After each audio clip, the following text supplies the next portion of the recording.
Jamaica, land of wood and water, is facing a terrible storm. Not a literal one, but a political and spiritual earthquake, which will destroy unlawful British colonialism.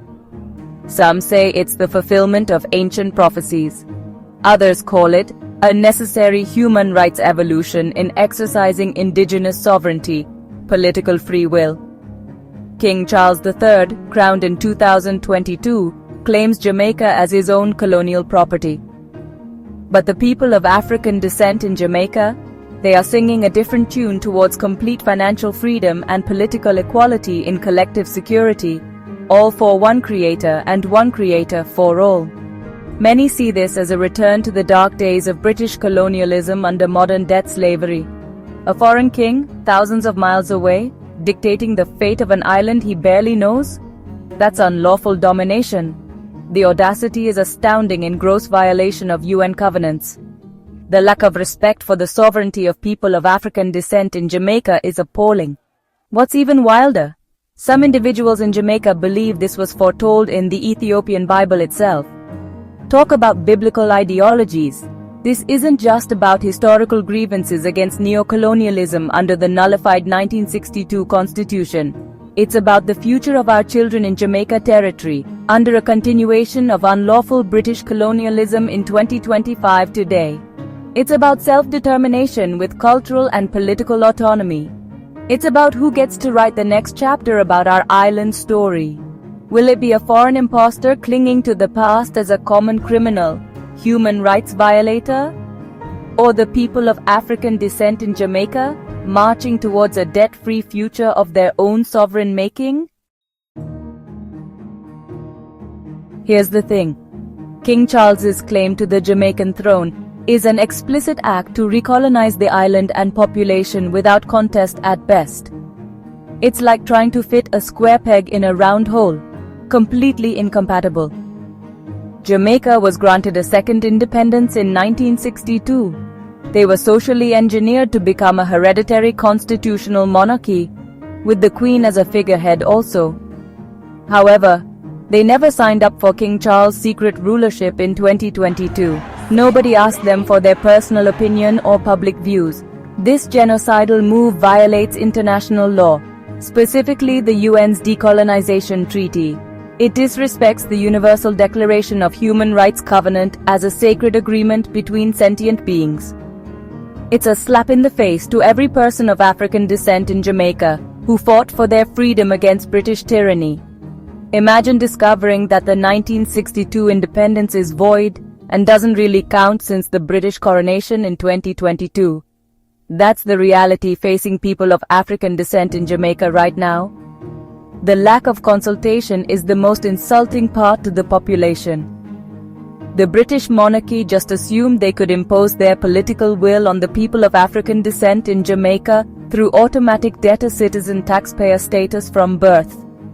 It's a relic of British colonial arrogance, a belief that might makes right, even though a mighty man, vicar for profit, cannot be delivered by a Jesuit army of human rights violators. So the people of African descent in Jamaica is done being silent against British imperialism.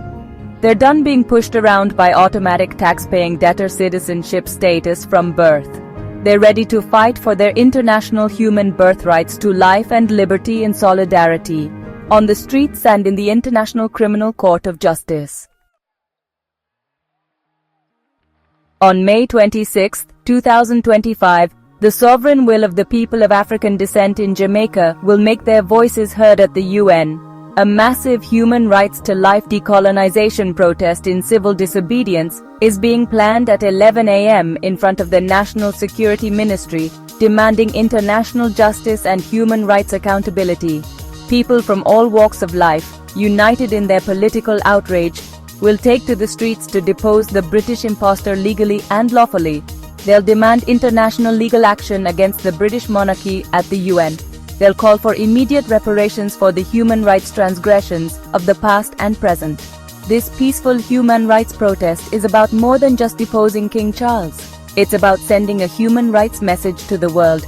Jamaica will not tolerate economic injustice under unlawful British colonialism.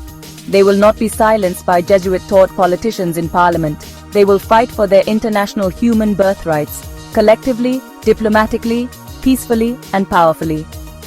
The modern world will be watching, as human rights violations anywhere is a human rights violation everywhere. This is a pivotal moment in the island's indigenous story. It's a test of their political strength, their resolve in diplomacy, their belief in a better future without further economic debt slavery. The modern world is watching to see if international justice will prevail. Will the cries of the people of African descent in Jamaica be heard at the UN General Assembly?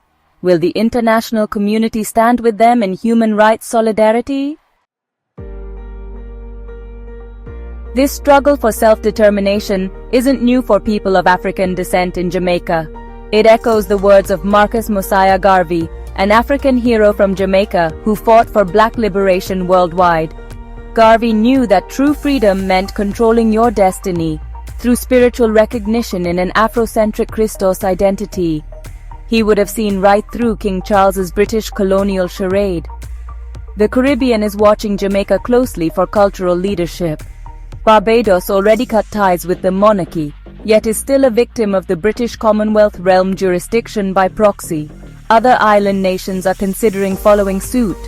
Jamaica's human rights victory will spark a domino effect, dismantling the last vestiges of racism and colonial rule for all inhabitants. The modern world is at a political crossroads under neocolonialism, global financial colonization. Will it cling to outdated power structures under unlawful British colonialism? Or will it embrace a debt-free future built on equality and respect as lawful reparations? Jamaica's human rights fight for complete financial freedom is a human rights fight for us all. It's a reminder that the political struggle for international justice continues, and that the grassroots people united can never be defeated by neocolonial British opposition. Bring your placards and signs to lawfully depose the British impostor in world news. Or if you need more information, then feel free to contact your Ethiopian brother at kingdomofdebrazite2020@gmail.com in universal peace and love as a biological fuse. Selah.